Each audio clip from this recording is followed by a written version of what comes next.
Okay, well, welcome everyone. Thank you for coming out on this beautiful, beautiful day inside for this very special meeting we have here tonight. I want to thank a few folks here and groups. First of all, the Penacook Village Association for helping to get the word out about this meeting. So thank you again to the PVA for that. Also, Concord TV, who is here recording this for all those folks who decided instead to enjoy the beautiful day outside. You'll get a chance to see this again, so glad about that. So thank you very much to Concord TV, and also want to recognize we have a few counselors here tonight from Concord. In addition to myself, we have Counselor Byron Champlin, Counselor Jennifer Kretovic. So thank you for both coming as well. And we also have some folks from city staff. We have David Gill, Parks and Rec in the back. We have Beth Fenstermacher from Planning. So thank you also for coming out. And then there's a guy next to me, but I'll get to him in a minute. What's that? Don't forget Craig Brubaker. Oh, and Craig Brubaker, sorry. My peripheral vision didn't go that far. Craig, thank you very much. We have I also want to thank our GPI representatives who are here, Mr. White, and you'll hear more about him momentarily. GPI is the organization that has been the consultant that has been hired by the city to work on this project. They have the concepts here. We'll be getting more into those as the meeting goes on.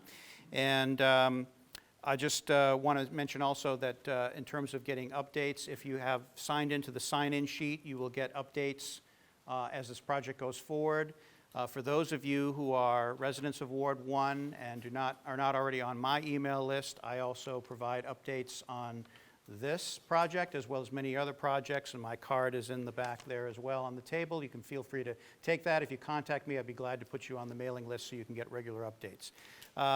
And now I want to say a special thank you to Mr. Matt Walsh, who is here. He is the city's Director of Redevelopment, Downtown Services, and Special Projects. And more than that, he has been a dedicated follower of all things Penacook. This project, I think, is exemplary of Matt's, not only his skill and talent, but also his dedication. This, as you will hear, I'm sure, from Matt shortly, has been a very long project, and it's amazing that he survived. He's still here with us to see it through, and this is a great moment. This is going to be a kind of the capping moment in addition to the rest of the Penacook Landing development that is also slated to occur shortly, which will finally have revitalized this once really derelict and quite contaminated piece of property, which is a very important part of Penacook's history. And we're very glad to see it finally be able to come to fruition in a very solid, healthful way, so that the community can once again enjoy this property. So that's what we're here to talk about tonight, our new park in Penacook. So without any further ado, yes, exactly, I will hand it now over to Matt Walsh, and he will tell you more. Matt. Thank you. Feel free to give Matt a little applause while we do this, by the way, because he deserves it. Thank you. So thank you for coming out tonight. It's a pleasure to be here. It's been a pleasure working on this for the last 20 years. And when I started, I was 25. I'll be 45 this weekend. I was thinner. I had more hair, but it's been a good adventure. So joining us tonight, Brent already introduced everybody, and thank you for coming out. Without your involvement, we cannot do projects that meet the community's needs. So we truly want to hear from you. This is going to be your park. We're simply here to help you build it. Brent's already introduced the city team. I do not do this by myself. There's a team of people that help, and we couldn't get this done without Beth, David, and Creighton. And in addition, Bob White, who is our landscape architect from GPI, who's sitting over in the corner. Bob, we went through an exhaustive request for proposals process to find our consultant. Bob's firm was head and shoulders above everybody else that we interviewed. 40 plus years of experience working on these types of parks throughout New England. If you're familiar with Tilton, the Riverfront Park in Tilton, Bob did that one. If you're familiar with the Mill City Park in Franklin, Bob did that one, in addition to a bunch of other parks throughout New England. So he knows what he's doing, and we're really happy that he's on our team. Thank you again to the PVA for getting the word out, as you always do, and thank you again to Merrimack Valley for hosting us. We can't do this without a place to meet, so we're appreciative of that. We're hoping to have you here for about 2 hours at the most. Our agenda tonight, we're going to talk about the project overview. We're going to give you some site context, some historical background to educate you about the property because its past does matter and how we can go about doing this project. We're going to talk about some of the goals and aspirations, the project components that we've been working with Bob on. We're going to have Bob get up and talk about design concepts. He's done 4 of them. We asked him only to do 3 in his contract, but he's super creative and very verbose, so he's done 4. After that, we're going to have a dot democracy exercise, and we haven't handed out dots yet, but what we're going to do is get up around the room. We're going to hand each of you 8 dots. You're going to be able to wander around and put dots on the drawings that are on the table next to the parts of a project that you like. So if you like a dock, a scenic overlook on one of them, put your dot there. If you like the parking on another one, put your dot there. To help us understand what you like with each one of these different concepts so we can eventually merge them together into the final concept. And then once we go through that process, we'll come back for some closing thoughts and talk about our next steps. So the project overview, this park has been on the books for a long, long time. It first came out in 1986 as part of a master plan called the Penacook Sense of Place Plan. That's the cover of it. This is the former Allied Leather Tannery site in here, and you can see right here, potential park. This is the Penacook River. It's right there. So this is the property that we're talking about today. It's been around since 1986. The concept got carried forward when we did our 2004 charrette over at the United Church of Penacook. How many people were there to talk about the tannery site? You guys are awesome. So you remember when I was thinner and had more hair. So this was carried forward to help us once the city decided to get involved in Allied and how to deal with it. It was our first foray in working with the community on how to come up with what to do with the site. And that very clearly talked about doing some sort of a riverfront park. At that point, we didn't own the piece that's right behind Chiefs. We ended up buying that in 2012 from George.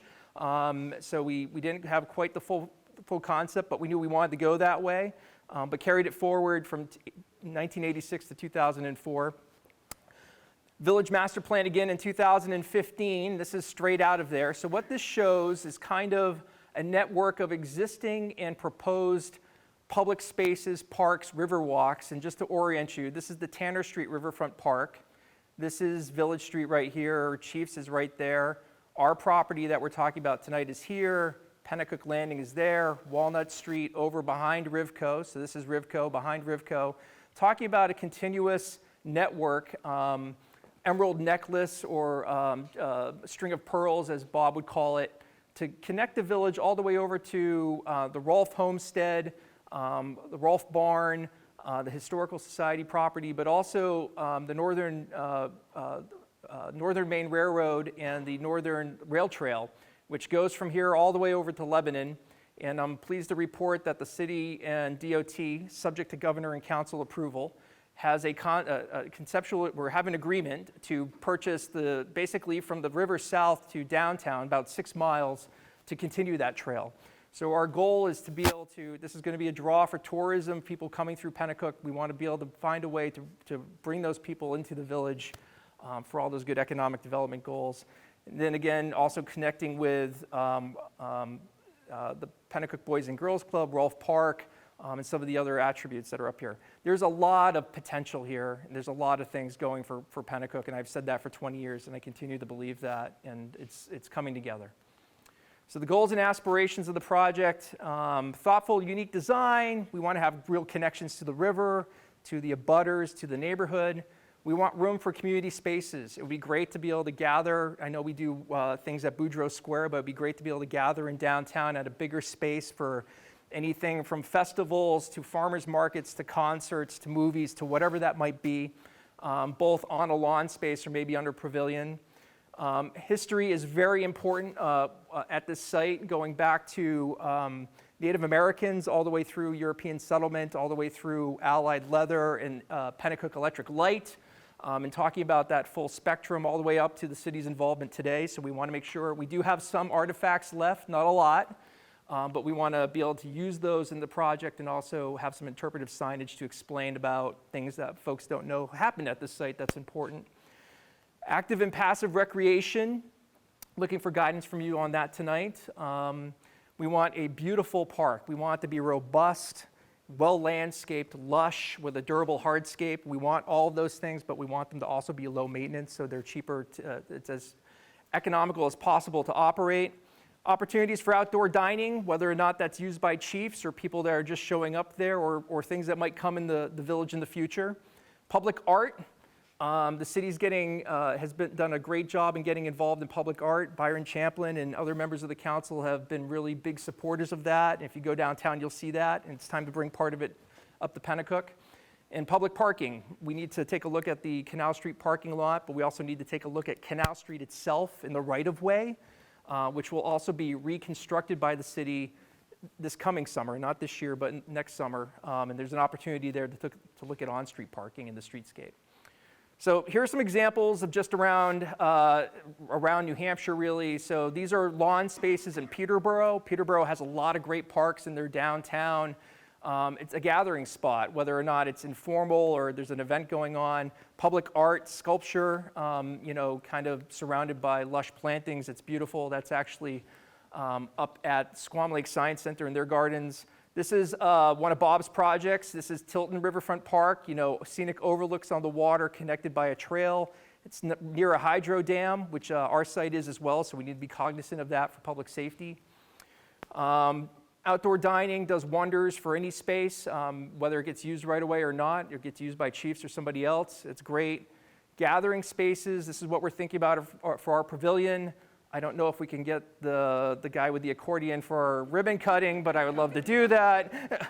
The river itself, there's a lot of different ways to use the river. Are we going to do kayak portages here? Is it appropriate to do somewhere else? Do you want fishing? That sort of thing we want to talk about.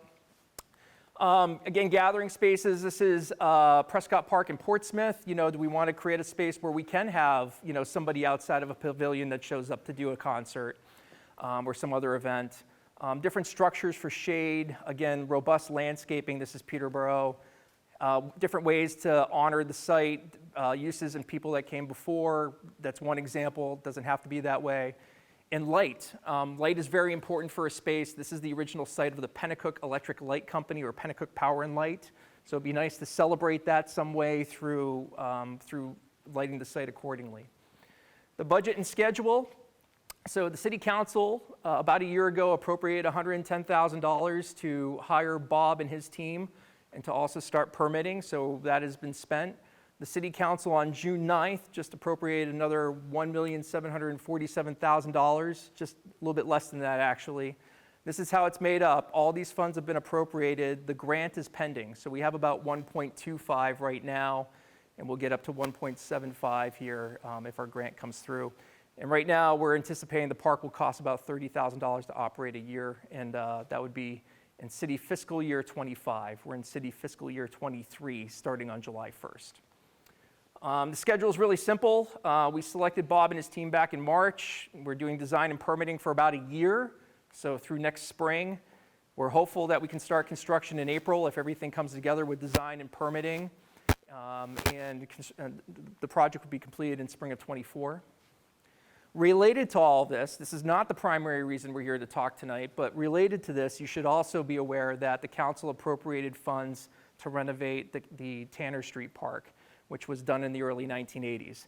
So our site, again, this is Village Street, the circle down by the Merchants Exchange building. This is the part next to Chiefs and the Canal Street Riverfront, Canal Street Municipal Parking Lot. This is Canal Street Park over on Tanner Street. I'm sorry, this is Tanner Street Riverfront Park over behind the dentist's office. So $200,000 has been appropriated by the council for a refresh. As you're looking at some of the concepts tonight, if you think it might be more appropriate to do one of the proposed uses here over there, tell us about that. If you think it's more appropriate to have a kayak launch over there than at the Canal Street site, tell us about that, or some other use. So that's also out there, and you can talk to us during Democracy later. So the site context and historic background about the property. So as most of you know in the room, this is the former site of Allied Leather. It was originally the Penacook Mill after European settlement. This is what the mill looked like in 1846. It was a granite structure. By 1899, it looked like that. And then our site right here was referred to at one point as the Ledges. And you can kind of see the spire on the United Church of Penacook. It's amazing how forested this property was at one time, and it was actually with evergreens, and this is before the current dam was constructed near the property. And again, also the original site of Penacook Power and Light. So long industrial history here on this property going back for 200 years. When the city got involved in Allied Leather, this is what it looked like in 2001. 6 acres that are located in Concord. The city line is right here. There was another 40 acres or so in Bosquen, which they are now starting to tackle on their own. It was a hard enough project for a community of 43,000 to pull this together and do it. And Bosquen, I am so proud of them for being a little town with less resources, and they're going for it. So that's great. But there was about 200,000 square foot of building here, very contaminated, had been abandoned since 1987. The city did a lot of work to try and save the Penacook Mill. We demoed a lot of extraneous additions. In 2004, had found a developer, but it didn't work out because the building just wasn't going to wait any longer. The building collapsed in the winter of actually the fall of 2008. So we ended up scraping most of the entire site, which is here on both sides of Crescent Street. This is Crescent Street, this is Village. This is what you have today. So you already know that Penacook Family Physicians was developed up here in 2011. Penacook Landing Phase 1 is here. They're waiting on their final piece of financing, and if that comes through, they'll start construction on Phase 2 right here, which is another 20 units, and that will start in September. And our site is right here, outlined like so on the river. So I'm going to do a different view, a little less busy. So our property is about 2 acres. It's bounded basically by the dam, got about 520 feet along the river. The apartment building and Chiefs are the other end, and then the public parking lot. So a lot of space there to work with. Back in the day, history matters and when we're planning our site. So at one point, this is what 1931, this is from a boundary survey in 1931 that showed the Penacook Mill and all the canals that used to feed it. So this is now Canal Street, was East Street at one time. This is Village Street. So canals went through this entire property. In fact, once it became a tannery in the 1940s, the shoreline changed here because tannery waste ended up going into the river to fill it in. So this is actually soil now on top of leather scraps. You can see Concord Electric Company here. This is where the original Penacook Power and Light was, and there were a couple other canals that went through here that we didn't call out. All of this history, left an environmental specter on the property that we had to clean up, but we also have to be mindful of as we're going forward to redevelop the site. Speaking of canals, so Canal Street is here. This is the current municipal parking lot, which is built on top of one of the old canal beds. So we've done some poking around in there. And the pavements basically act as a cap for some materials that are down there. So there are some things that will have to be dealt with as we trench through there for things like utilities and other things during construction. But it's not insurmountable and it's manageable. The other big thing on this site from an environmental perspective is there is a cap. So as I mentioned earlier, the river is right over here, the dam is right there. This area was filled in by leather and urban fill over time, and when the city did its cleanup plan, its final cleanup in 2014, the state asked us to formally cap this, so we did. So all that material is located underneath here. It's perfectly safe to be used as a park, not a problem at all. However, it creates some issues for putting structures on top of this. So we can have walkways, we can have grass, we can have landscaping that doesn't have deep roots. You don't really want to have structures like a building with a foundation on top of it because of that material is not as suitable for building on top of as we would like because it will degrade over time.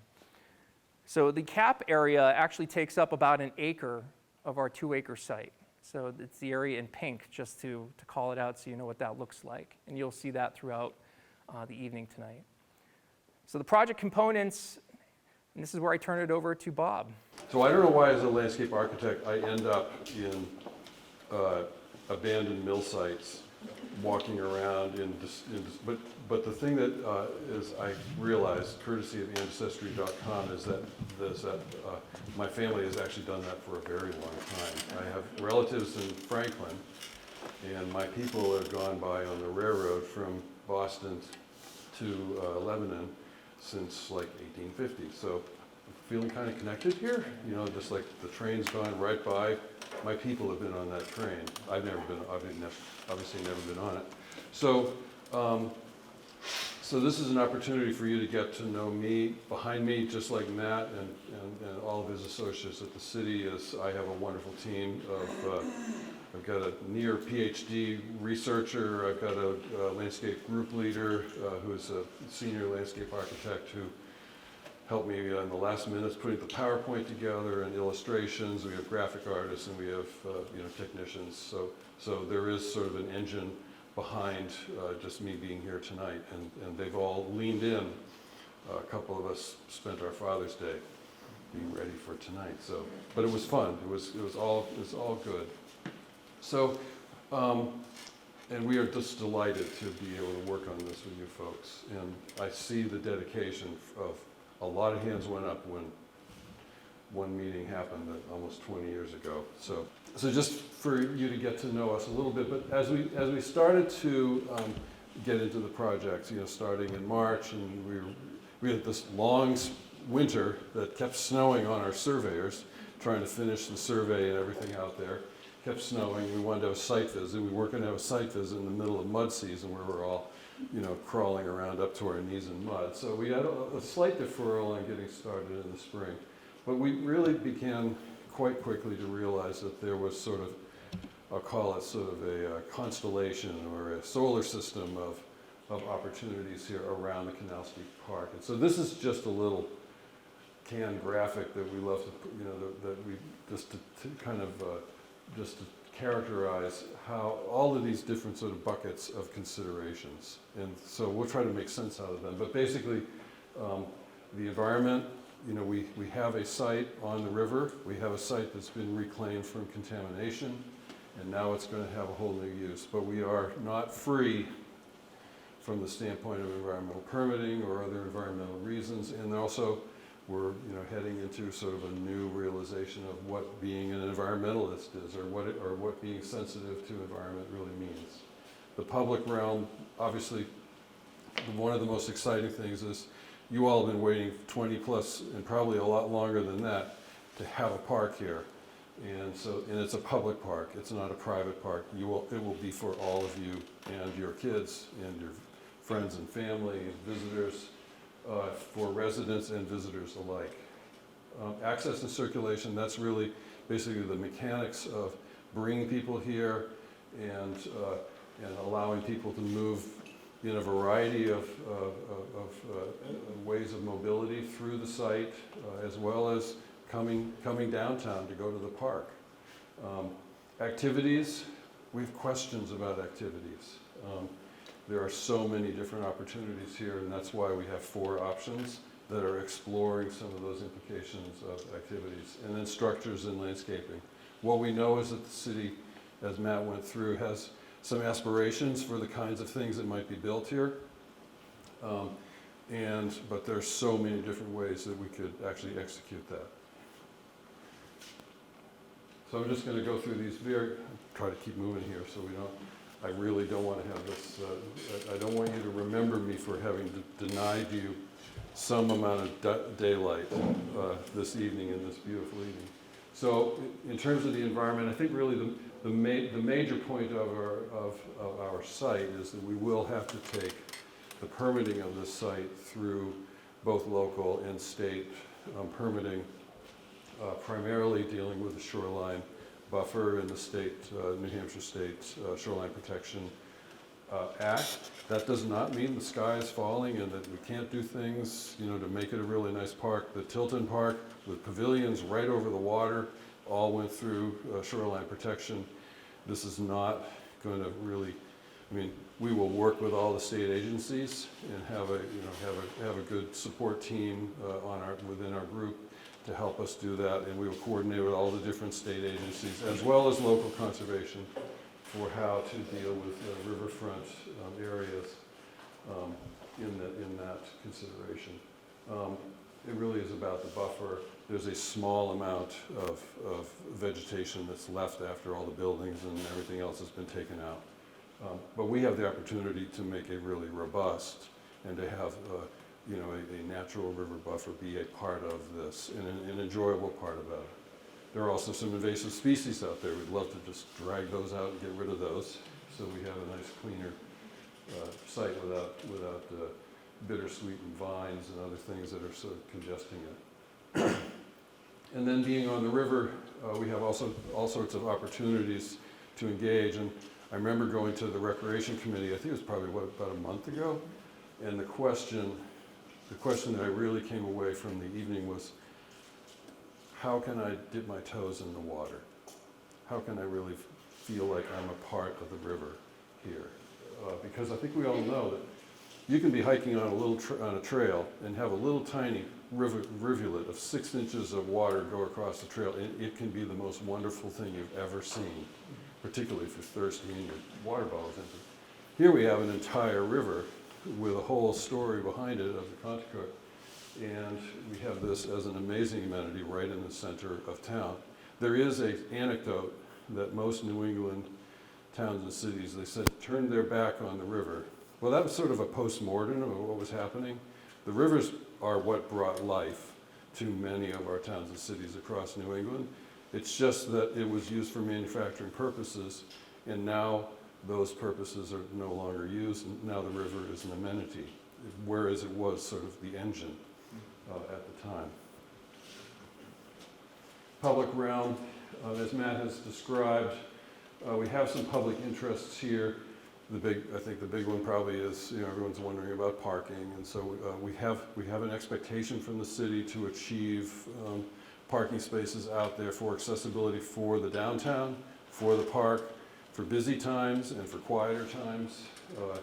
And we also have some relationship with of parking with a couple of the abutters whose property the city has purchased. There are agreements in that, so we sort of partnership on that. In terms of Canal Street as a public street, we like to think that it has all sorts of opportunities. You don't necessarily see those right now, but there's almost 40 feet of pavement, curb to curb out there. And it doesn't have to be just 2 lanes of traffic. We can actually do quite a lot within that section of a street width to have on-street parking. Probably narrow the lanes down a little bit so that we might slow people down, have the speeds be a little more commensurate with entering into the village center. And then also along the street to have streetscape improvements. So when the city asked us, what we thought would be some of the important things about a park is, the first thing was like, well, let's address and really make the park a part of the streetscape and a whole part, and link it to the village rather than just like a park with a little cordon around it. Access and circulation. We have driveways. We have met with all of the abutters, and they have certain needs for access and circulation. The affordable housing has a significant resource of parking for their residents. They've asked for us to be respectful of that in terms of the planning of the park, so that visitors coming to the park don't necessarily perceive as, oh, look at that big parking lot out back, I can go park there. Well, actually you can't, because it's not yours, and it's not the city's to let that happen. So we're just looking at basically how we can respect the private abutters to the area, but also give them opportunities. This is a huge amenity for residents, for the businesses. We have apartments on both sides, and we have a restaurant. So access and parking, service, all of that. So I would say one thing in designing a site, particularly since we're using public money, is the notion of accessibility. And before I was a landscape architect, I built trails in the White Mountains, and you had to be pretty fit to do that. Now we think about trails, we think about what's called an all-persons trail, which means that really anyone, regardless of their age or if they have a disability, whether it's mobility or whether it's visual or hearing, is that we basically set up our environments. And so almost all of the projects that we work on these days, basically we try to design them that everyone can get all the way around and do everything that the next person that they're with or see across the lawn, that everyone has the equal opportunities to enjoy and partake of the park as a public place. So that will be, and that's different than just sort of complying with the American for Disabilities Act, which wasn't actually particularly written for sites. It was really written for buildings. So that will be a design principle that we're going to hold on to that real tight. We have a park project down in Concord, Massachusetts right now that's finishing up. That's ironically kind of a similar budget to what you have here, although a lot more property. And that entire site, with the exception of one staircase, that's really more architecture than it is a functional circulation. The entire site of 7 acres is all accessible trails, both paved as well as gravel. So like that as an idea. So I feel this connection to the Northern Rail Trail. My predecessor firm, before I joined GPI, we actually brought the Northern Rail Trail to the Connecticut River in Lebanon and took that through the state. It was like an act of Congress getting it all through the state rail department. But now, so we've seen both sides of the ends of the Northern Rail Trail, and so the opportunity for connection here, as well as your intentions of taking the rail trail downtown, is a wonderful idea. And then just activities. There are certainly water-based activities that we'd like to do. The hydro dam has concerns about people's safety and security. Right after 9/11, there was a lot of concern about hydro dams. They were perceived to be potential targets and all of that. You couldn't go within a couple 100 feet of a hydro dam. Now they're settling down on that and being a little more realistic about that. But we have met with the hydro management folks. They maintain the boom pier that separates for safety, but it is really about halfway across the park property. So we're going to take sort of a close look at how much water-related activity we really sponsor here. And so that is one of the questions Matt alluded to, that the Riverside Park that's just a little bit upstream is also a nice place to get to the water. And that's a question about whether we could have complementary activities here and up and across the street over at the Riverside Park. Boating. And then one thing we've been asked several times is, will there be a playground? And what I would like to say is we'd like to have a playful environment. It doesn't necessarily have to be a defined sort of rectangle with swings and slides and sort of a traditional playground.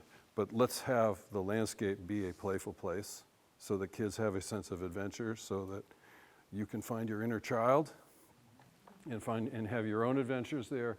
and then the other opportunities for really making the development of the site more than just a series of pieces of furniture or activities, and to really look at having it be a broader experience.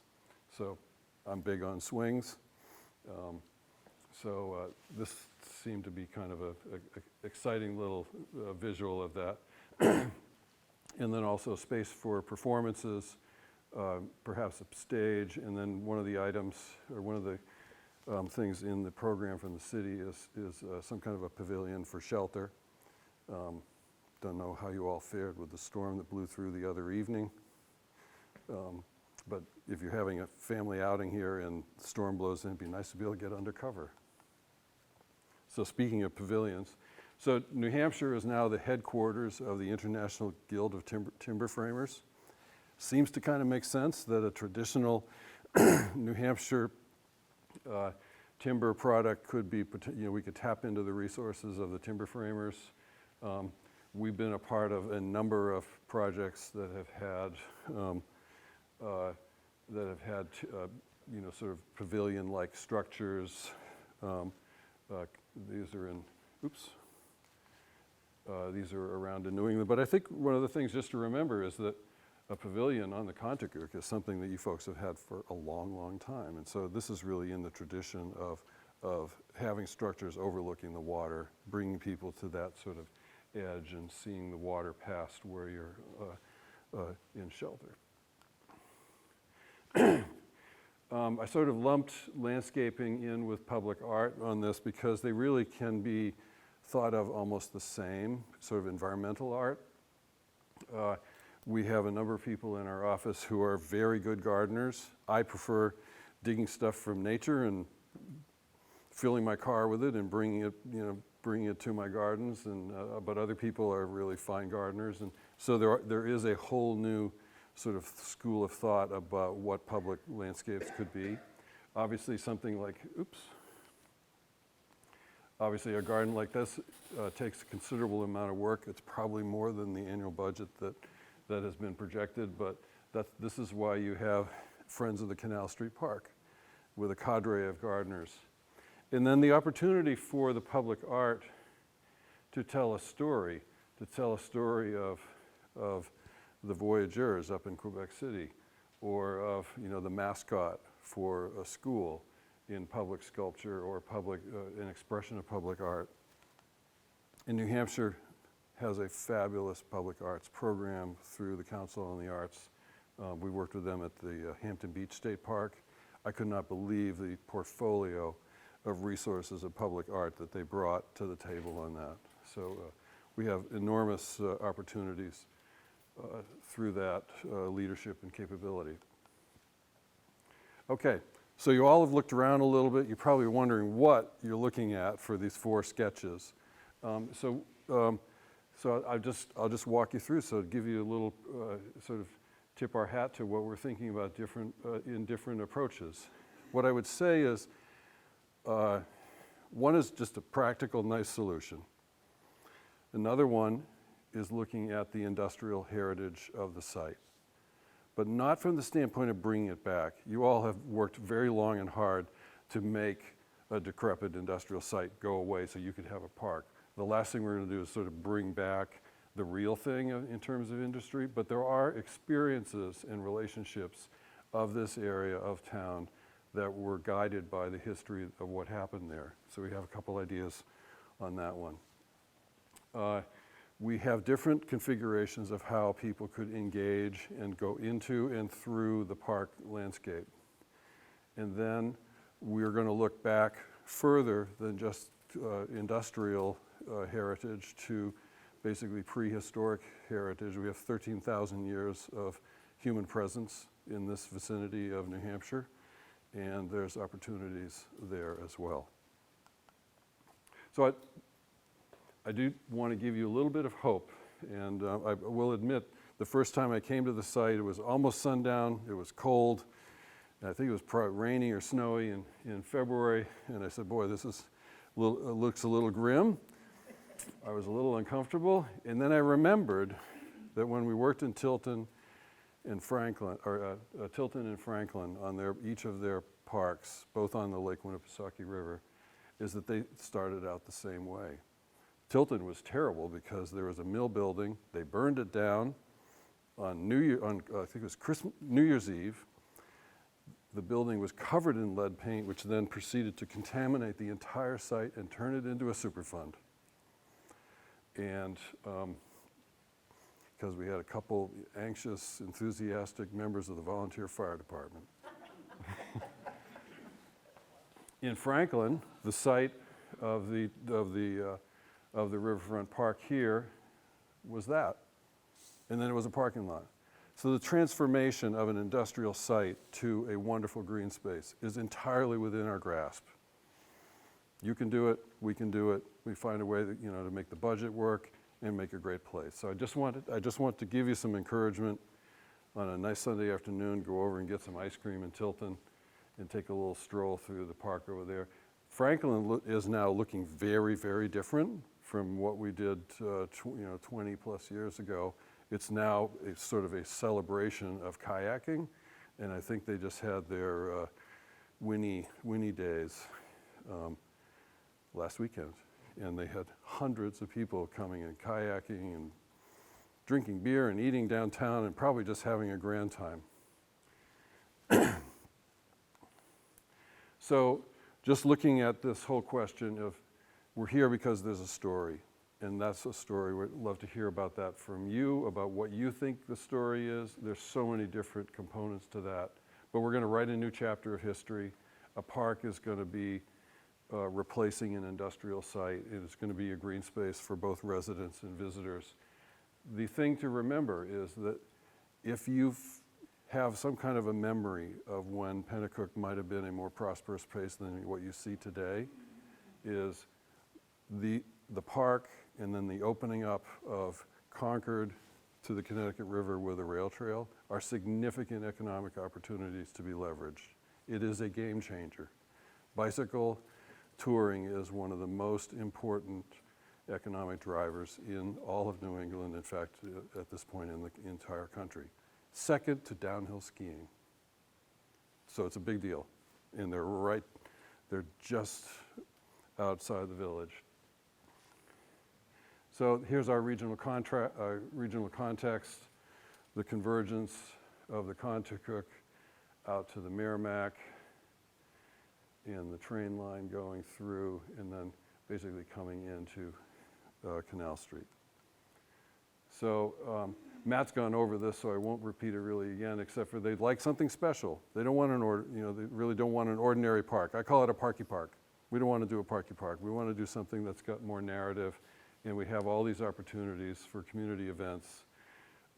We have artifacts, we have all different forms of recreation, and the way we design soft landscape and hardscape spaces, and engage in public art.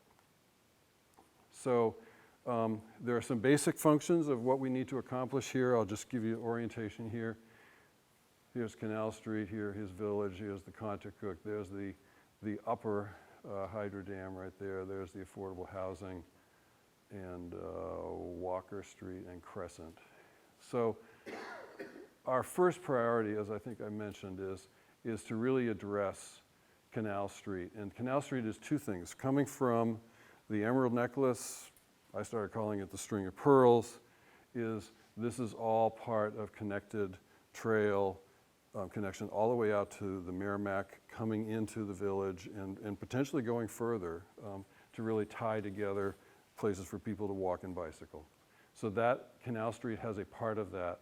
That diagram that Matt showed is taking advantage of Canal Street. It's also, that diagram actually also does this, coming right through the park property and then back out Crescent and then heading down Walker. So the different types of ways that we can engage with the park, as well as having a dynamic, really nice streetscape along Canal is extremely important. The cap, we can't plant trees on the cap and some of those other structural things on it. It gives us really sort of nice open space opportunity. And then the connections out to the activity areas and connections out to the river, we have sort of a large sort of a retaining wall associated with the dam here that has sort of overlook opportunities. There's an old pump house building here that we're going to try to take it down to the foundation. And then inside is the most amazing, huge steel piping system. We're hoping we can lift that out and give it a nice paint job and maybe make it part of a sort of a pump house playground kind of thing, and then really have fun with it. Sort of our own sort of Penacook's version of the, if you've seen the Pompidou Center in Paris, where all the pipes, cooling pipes are blue, heating pipes are red, something else is yellow. Opportunities to take advantage of that. And then in the corner over right here, this is the foundations of the old municipal light company. We do have to provide some access to the apartment building here that has sort of entrances to apartments down at the river level. And then over in this area, we're also going to be basically have a set aside of some parking for chiefs as well as for the apartments. Those are long-standing written agreements with the abutters. So So these are just looking at different opportunities. The strongest one is really to loop through the park out to Crescent and then push our way over towards Walker. We can certainly have an opportunity on the short term to basically bring people out and have viewing opportunities and engagement opportunities to the river itself. And then we can also hook a U-turn and basically be self-contained within the park site as well. So here's just a picture of the streetscape. And so I'm going to say this is a constant to all of the 4 different designs. It basically uses a similar template. So as I mentioned, we have a certain width curb to curb on the street. It just works out that the math on that of pretty much exactly of that width allows us to have on-street parallel parking on both sides and having basically a legitimate city street with travel lanes like any other street in the city that can accommodate all the legal vehicles that want to be on the road within that paved area. And so our opportunity is to work with, and we've already met and started coordination with Public Works to basically have a cooperative effort that the park and the repaving and rebuilding of Canal Street by the resurfacing of the Canal Street by Public Works, including curbing and sidewalks, can all be done as sort of a coordinated effort. You have a burning question. Where's the bicycle lane? I'm going to get that in a second.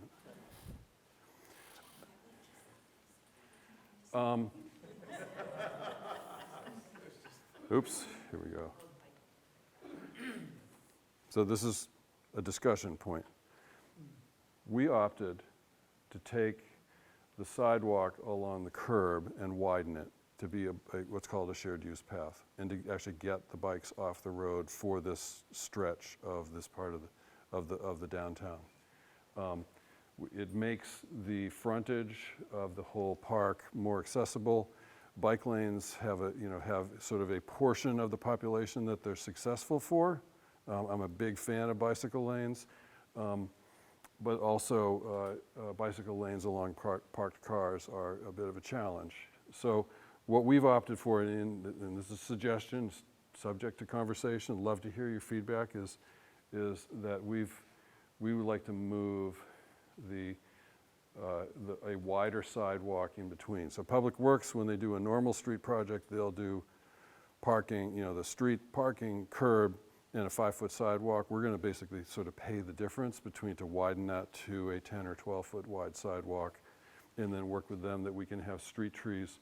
They would prefer, this is an earlier version than before we met with them, but then have a nice line of street trees away from the curb so they don't get banged up by snowplows.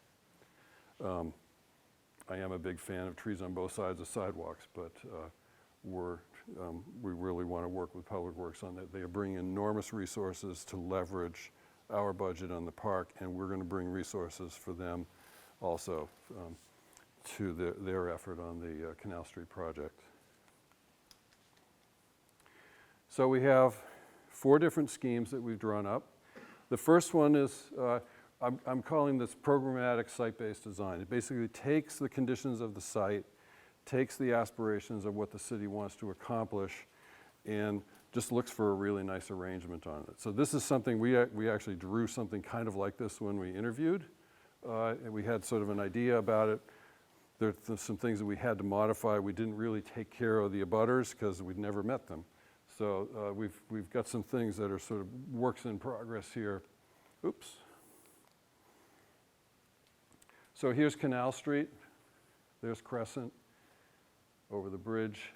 So the basic pieces of the park are, there's some existing parking that was done in here, and so we're extending that through with a little bit of modification in this area here, but basically defining a portion of parking of the city's pool. So the city wanted about 60 parking spaces for just as a round number as a goal. So when we laid out 60 parking spaces, it covered the entire frontage of the park. And we just said, we don't want to work on that project if that's what it's going to look like. And that may sound like I'm a little headstrong, but we really dug our heels on that and said, you know, if we take the street and stripe it and legitimize on-street parking spaces like any other street in a downtown, between these spaces and about half of the frontage, we can get the parking that you need. I think they kind of liked it. That's why I'm here. As you saw from Matt, the area where the existing parking lot is, right in here, is the old canal. So, and that's not in the cap. So what we thought was to bring out the pavilion to be basically a part of the streetscape, as if it was a line of buildings. And as we looked at historic photos, and you'll see some other in a minute, there is actually a tradition along the canal that a number of buildings actually spanned the canal and were a part of the, either that's where they lived, they might have had some hydro underneath them, running through with the water moving through, or they just were part of sort of the coming and goings of people that were working in the mill complex. So the pavilion sits kind of nicely in that area of the old canal, and our geotechnical engineer said, that dirt's been there for like 70 years. It's really not going to settle much more than we see it right now, although we're going to give it a nice, you know, some additional tamping for the park and for the building if this is where we go. So pavilion right here, looking at some connecting trail and some development right along the shore in here, along the foundation of the old light company. We have some opportunities. Different thoughts have come out about the access of water right here. One was that we started with was, let's do one of those sort of accessible kayak, canoe launch points so that people can get in the water here. From here, going upstream, because there's the boom, all the boating activity is basically upstream because you're really not going to go much further downstream. So and it's only about a mile. So the question is do we want to have a lot of activity here for boating for only a mile's worth of river experience? There is also access to the river at the park across the street for the Riverside Park. What's it called? Tanner Park. No. So that's a question. That's a question. The name of that park is Riverside Park. Riverside Park. Yep, Riverside. Yep. So out in the open, meadow area, tucked off on the side. It's gradually sloping, so it actually lends itself to be, you know, for performance space, activity space. Looking at the possibility that we could site a structure that could be like a performance shell, something like that. We think we might be able to do something like that even though it's in the cap, but we won't be able to dig up everything, but there are other structural opportunities that we could potentially place that with what's called helical piers, which is essentially propellers that get driven into the ground, and they're stainless steel so they don't corrode with whatever is down in there, and that could potentially hold up a stage-like structure through here. Walkways through, walkways and overlooks along the shoreline here, perhaps some kind of a roofed pavilion or overlook at the pump house, and then over along here, and then if this is basically a bicycle path or shared use path with a pathway here, we're also swinging it through like that all the way through, and then that goes all the way down to Walker. So we really have almost a whole loop around here. So so this is our first one. I'll just give you a couple other little views here. This is the scale. One of the other program items was some form of public bathrooms. I can tell you that with the cost of construction right now, we have a small public bathroom going in Concord, Massachusetts, and it is not a fancy building, and it's $400,000. I don't know why. I can't figure. None of us can figure it out, but every penny is accounted for. So we have suggested potentially combining the construction of the pavilion, the foundation for a pavilion, and a smaller footprint within that structure, taking advantage of the roof that's going to be overhead and the foundation that's going to be underneath it to have basically a public bathroom building as a lesser piece within the larger pavilion footprint. Here's out on the street. There's on-street parking, and then a walkway coming through, and there's all sorts of different ways that we can do boardwalks. We can do elevated sort of gangplank-like overlooks. all of which are different possibilities that are, that can happen out along the shoreline. So here's our reality check. Here's the design. There's the pavilion. There's the outline of the cap. So we know we got a little work on a stage. And we probably have a couple trees that we might have to pull the cap back a little bit and see if we can sneak them in at the edge. A little short sheeting. So that's our first one.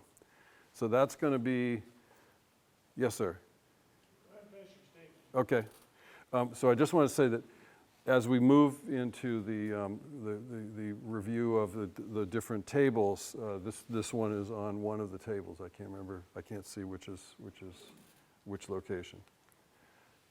So our second concept is, okay, now you want it, yeah. I'm a little confused. Is the property that is due north of Penacook Landing, is that part of the park or is it not? Because in some drawings, it doesn't show it as being the park. There are several different, and Matt helped me on this, there are several different classifications. There's the property associated with the housing, the parking, and their stormwater back in here. And there's a property line that's owned with them. There's property that's owned back in here, coming in along the service road to the dam for all the service and access of the dam. There's the property for the park, which is basically sort of here, there, around. There's a little bit of sort of a knuckle in here, and then we come along like that. There are easements back and forth that overlay the ownership for a little bit of stormwater in here for those folks. And then there's a buffered stormwater area within the park parcel to make sure that the park's stormwater doesn't flow into their stormwater. Stormwater is a very partitioned owner by owner conversation unless you figure out, stuff like these easements in order to get all the permits from the state. How am I doing?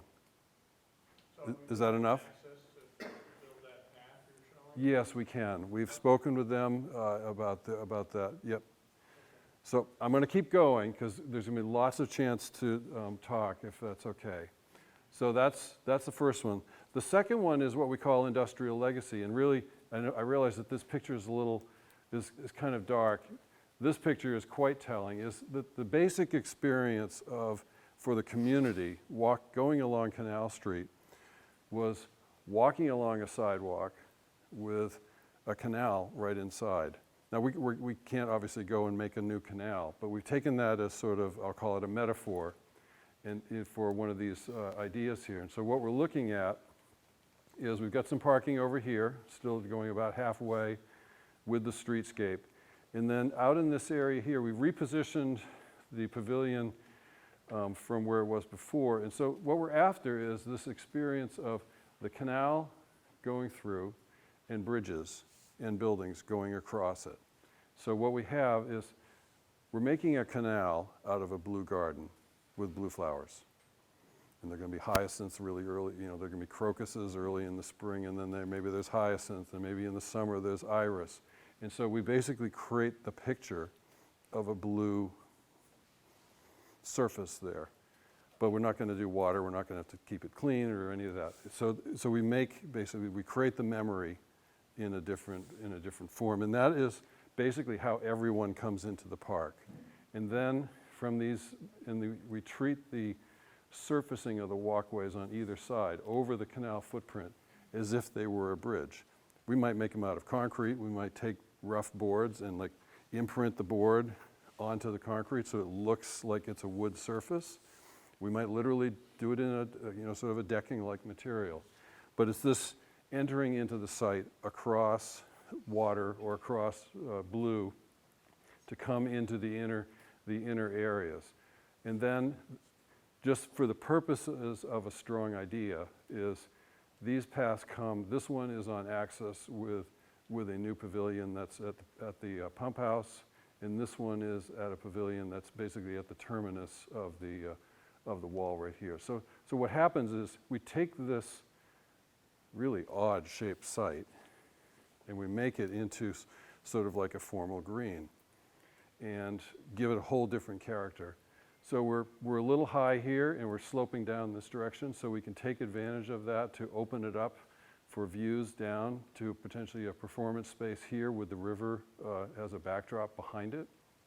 And we also have broken up this big lawn. It doesn't all have to be a lawn. We can break it up into pieces, maybe with some garden beds, kind of like some of those pictures that you saw. And if there's a smaller activity, and they're all in here, there's plenty of room, and it doesn't look like like 10 people out in a huge meadow that's most of the length of a football field. And then we also have the ability to expand and fill a larger area for a larger event.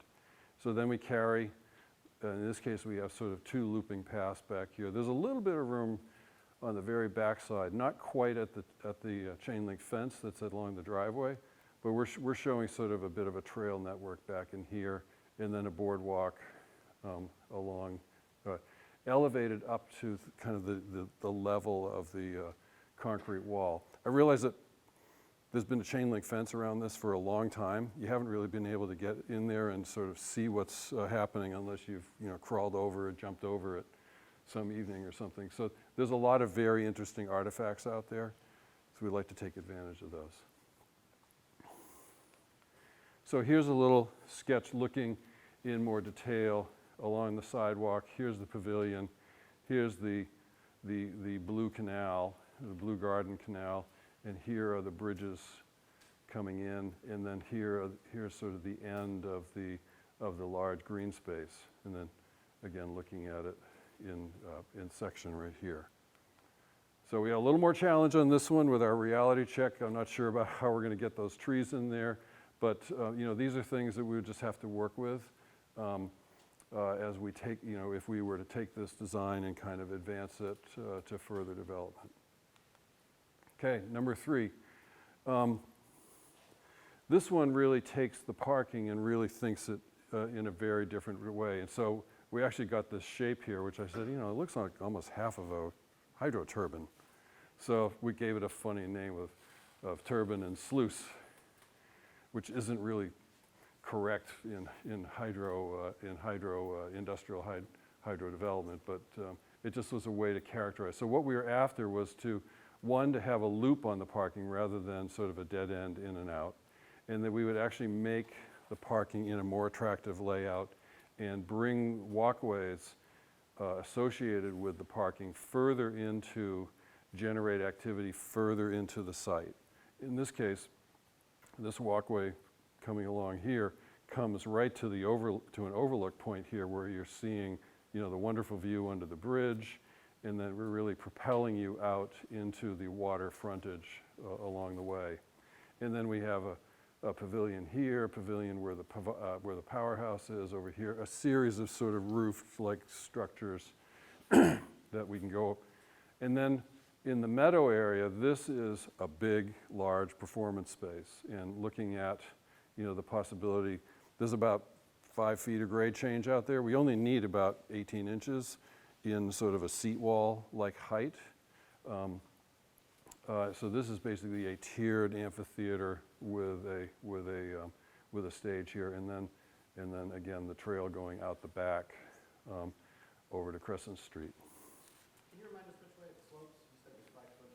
So it's highest right about in here, and it drops that way, probably about 5 feet. It's into sort of an interceptor swale that's in there that kind of is sort of scooped out, and then so it's dropping about 5 feet there. There's a spot right over here in front of the pump house where it sort of drops down. So I'd say by the time we're over in here, we're also rolled over 4 or 5 feet in that direction also. So this is the area where most of the sort of fill cover over the protected materials was placed. So, but this really says we want to have big events happening here. We're going to make a big space for it. We will invest in seating walls, things like that. We can have nice walkways along the top and the bottom so that if someone wants to go to a concert in a wheelchair, you can traverse this whole upper level or the lower level. You can go to the lower level if you want to be up close to the performers. You can be up at the top if you just want to survey the whole scene. So so this is really programmatically, this means probably a lot more sort of larger events could be favored here. And here's here's a sketch and enlargement of that area again. Here's the parking, the walkway through. So these are all sort of looking from above to see the relationships. Areas along the water where we can have sort of a railing, kind of like the picture that Matt showed in Tilton. In this one over here, we've taken the walkway that goes also over to the apartments. They love to fish for their dinner out the back door. It's kind of a unique opportunity they have there. And there was a question is like, would it be better just to make that whole frontage available for fishing? It's kind of asking for it. And this would be probably, potentially a trade-off of this as a fishing, sort of a fishing esplanade or something like that, or a fishing pier kind of thing, as opposed to a boat launch. And again, just looking. So the foundation of the pump house has a big long wall in one direction and a short one on the other, so we're just kind of having a little fun with that one there, kind of making some interesting geometries with the shapes of the buildings. So there's the cap there. This one actually works out pretty convenient. We only have the amphitheater really to deal with a little bit right here. So that one proves out quite nicely. Okay, and here's our last one. So this is looking much further back in history. It's basically looking at the Abenaki roots of the river. It's the name of the community. And there is some documentation that this site at the falls could have been a significant Abenaki Nation sort of fishing camp. And so we said, well, what if that was sort of our approach to how would that potentially have an influence on the design of a park here? And so we started to look at, what is the form of an Abenaki village? And the compelling form came out, it's called a palisade. It's basically sort of a one-way in thing, and it's basically encloses a space within it, within the activities of the community takes place, and then you have the natural environment around the outside. So we're trying this out. I don't know, I don't know about this as an answer, but it becomes, and to be honest, I don't know what the palisade is made of. We have the issue of the cap. We can't penetrate, we can't penetrate tree trunks down into it. So we'd have to come up with something pretty ingenious to create this sort of enclosure.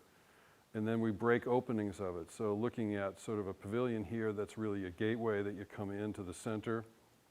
What this has is a series of concentric rings within it. Those could be like seating walls that people could sit in.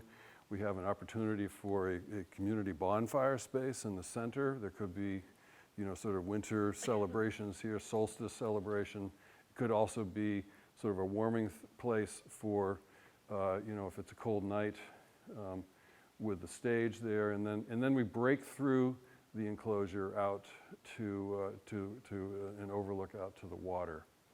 So this is just forming an idea about which I have really, I'll be honest, I have more questions than answers on it, but it's just basically looking at it as an idea.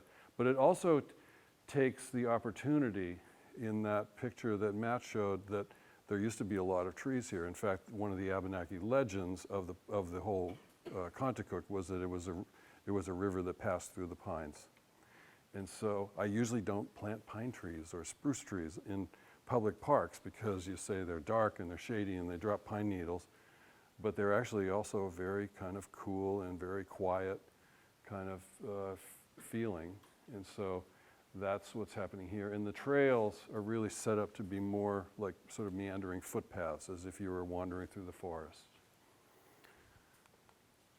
So here, this sketch gets much rougher because I really don't exactly know, but I don't know if any of you have had a chance to go up to Mount Moosilauke recently. The new Moosilauke Lodge has wonderful structures within it that are literally peeled logs. We could use sort of an organic forest architecture for the pavilion.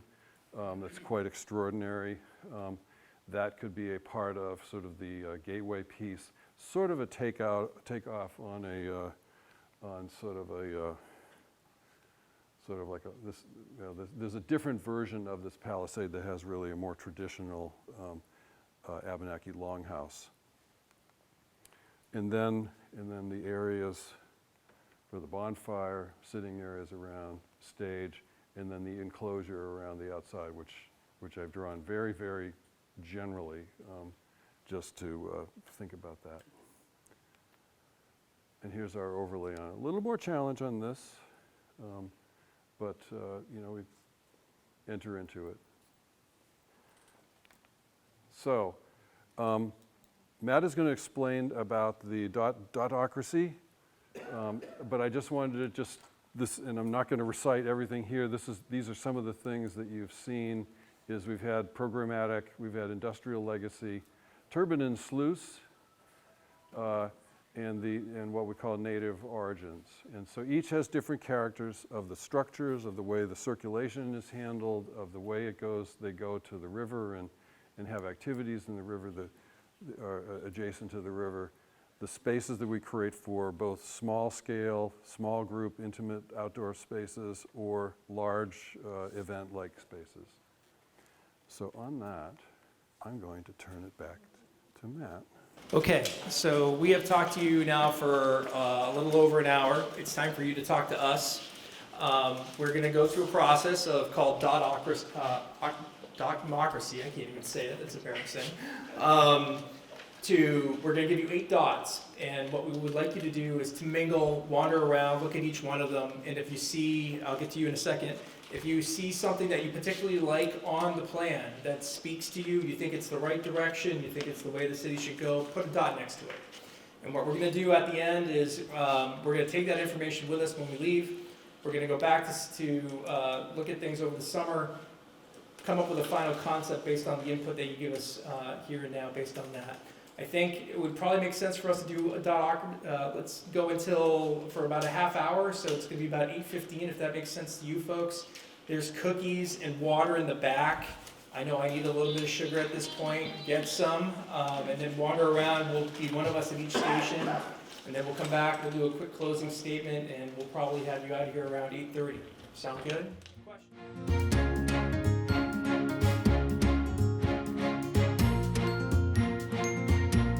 Thank you for your comments.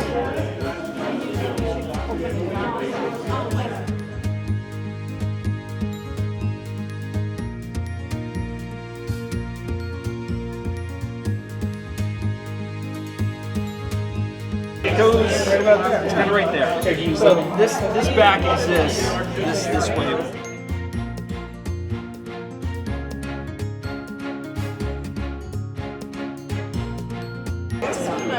I really do like this. Again, the sound is going to go this way and not with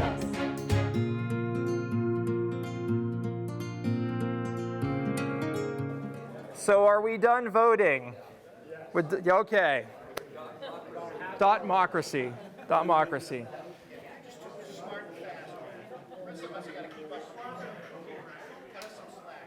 So we had about 40 people. We're down to about 15. It's time to go.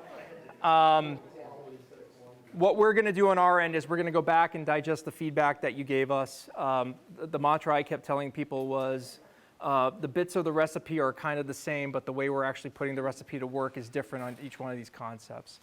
So we're going to go back, work through the summer, swirl together what we have here, try and get some direction. I think if you want us to, I'd be happy to come back after Labor Day to say, here's where we're at.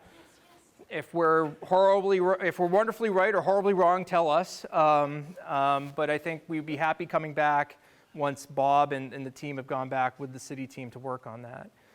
Is there anything else that anybody needs to talk about tonight before you go home to enjoy your evening? I hope everybody was okay. We made a specific decision not to go one by another, with people just like talking to us about it. We wanted everyone to have a chance to have a dialogue with someone that knew about the plans and to have it be a nice conversation. The dots aren't necessarily, they're not representative of votes or anything like that. We're just looking for a trend and comfort level of where you think we're going the right direction. You've given us positive direction. Sorry, let me wave at you here. So you just consider you're grabbing me by the scruff of the neck and you're kind of pushing me in a certain direction. Say, see if you can make that work. That's kind of our approach for everything that we've seen tonight. You all have been wonderful. I know a couple folks came in with something really burning on their chest, and we let them take care of that, and that's all good. So others, hopefully you just had a nice, pleasant evening and had a cookie and something to drink. And All right, I saw two hands. I saw yours first and then Jack, so. So given that budget number that was floated before, I presume all these designs could be done within that as far as how you're anticipating expenses and design complexities and. Our 1.75 million. Yeah. Yep, I'm anticipating, yes, he knows what our number is. He shouldn't be showing you anything that we can't do in our number, so. Right. Right, Bob? when we were hired, it was 1.2, and we were comfortable. That was at the point when, that was before gas went crazy, and, some of the stuff that's recently, in part of the increase of the grant, will help to give us a little buffer on that. In 2 years' time, I'd like to think, knock on wood, that what we're seeing right now is not the case. Construction is coming in basically 30% higher pretty much across the board on all bids and stuff. This project will be done uniquely because it's going to be done as a construction management. So we have someone at the helm practically from the beginning. They'll be on whoever We'll have them on board by the end of the summer. So we'll have a general contractor serving as a construction manager who knows the budget and basically starting to package together a project that is affordable within those constraints. Well, I would hate to take a design and then it gets blown apart because it was too ambitious. And then we have a quarter circle. Right. Yeah, Right. I don't want to be there either. Yeah. Yeah, we don't want to have something that fails because we had to reduce the cost of it. Right. Yeah. Well, in absolutely. good faith, the costs are done, but when push comes to shove, oops, we didn't realize this. Right. Jack? I just had a couple of comments. On the old pictures that we see of what it looked like, 100 years ago, next to the canal, you see these large trees right there. Yeah. Okay, that's really what I would like to see our downtown start to look like, in terms of having more trees, but bigger ones because climate change. We're gonna have a lot more street heat as a result of all this climate change. And if we have these dinky little trees that go down the sides of our streets, even in areas where there's no overhead line, that's a mistake. We should be putting big trees there. The other thing I would like to bring up is there's been no discussion about the Riverside Park, the one across Hannah Street, whatever you want to call it. I would think that that's the perfect place to put this kayak entrance thing. And it's also the most natural spot in terms of an overlook looking up the river. I think it's the more picturesque of the two in terms of this is an industrial thing, it's a dam, it's all that kind of thing. So at some point, are we going to talk about what's going to happen on the Riverside Park, or are we just going to go along with it? So I think let's do this. We need to talk about the Riverside Park over on Tanner Street. I think it sounds like folks want us to come back in the fall and show you what we've come up with, right? So let's do both at the same time. Does that sound good? Sure, as long as you don't forget about it. No. And, 200,000 was kind of to spiff up what's already there, but I think, if we get more ambitious about Riverside over on Tanner Street, we might be able to take the 200,000 and leverage it over time for other grant funds and do something more than just spiffing up what's already there, so. So have you been to that site? Yes. Okay. Yeah, we went there almost immediately. We dragged them there It's after we very went to nice. Canal Street. And that's where the story begins, because that's where the water system came in from the river. The story starts there, and then it goes through the site. Yeah. Right, thank you. Are the maintenance for all of these about the same At this point, as the plan? at this point, all. But, there's one with lots of flowers. Yeah, yeah, That's maintenance nightmare. understood. We're trying to keep things all equal at this point, but we'll sort that out as we go. And it might not be that version of what you saw. It might be something that's simpler and easier to pain, and believe me, I know how to hide weeds. I'm really good at that. My significant goes after them. You know, she does the deep dive with a long, narrow spade, and I'm getting that thing out of there. We'll send her up to do some work up there. Terry. She's spoken for. If it's not feasible to do boat launches at the new park, is it possible to move the funding over to Riverside to put the boat launches there? It's not that easy because some of the funding literally ends in the middle of Village Street that's being used for the Canal Street Park. So depending on what the community's aspirations are for Canal Street, we'd have to figure out a different funding plan. That doesn't necessarily scare me, but it would require more thought. But we're not going to cook the books on this. Yeah, were boat launches part of any of the designs here? I know you had like overlooks.